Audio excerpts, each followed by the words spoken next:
सीताकांत महापात्र कवि हैं समुद्र के कविता के। इनका परिचय बताओ। सीताकांत महापात्र का जन्म 17 दिसंबर 1937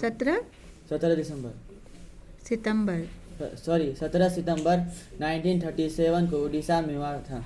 इन्होंने उत्कल विश्वविद्यालय से बीए किया तथा इलाहाबाद विश्वविद्यालय से राजनीतिक शास्त्र में एमए किया। राजनीतिक विज्ञान में एमए किया।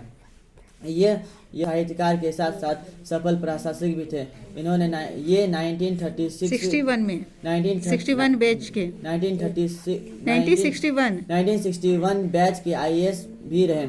ये भारत सरकार के साहित्य मंत्रालय में सचिव और नेशनल बुक ट्रस्ट नई दिल्ली के अध्यक्ष पद पर भी थे। इनके साहित्यों में उड़ीसा के भूगोल, वहाँ की गहराई संवेदनशीलता की प्रकाश पड़ता है।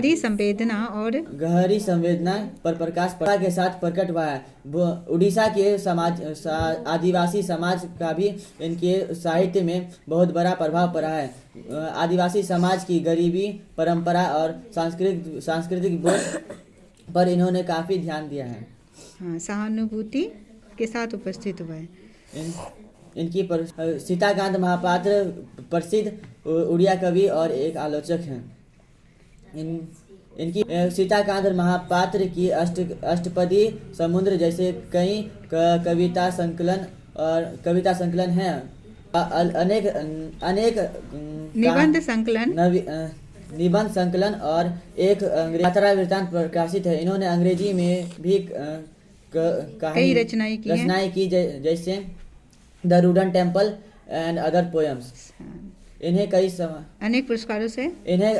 पुरस्कारों से सम्मानित किया गया, जैसे ज्ञानपीठ पुरस्कार, उड़ीसा साहित्य सरला पुरस्कार, उड़ीसा साहित्य अकादमी पुरस्कार, सोवियत लैंड नेहरू पुरस्कार प्रमुख है।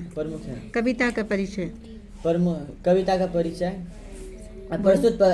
प्रस्तुत कविता समुद्र कवि सीताकांत महापात्र द्वारा प्रस्तुत की गई है। इसमें समुद्र का मानवीकरण किया गया है। समुद्र का चरित्र प्रकट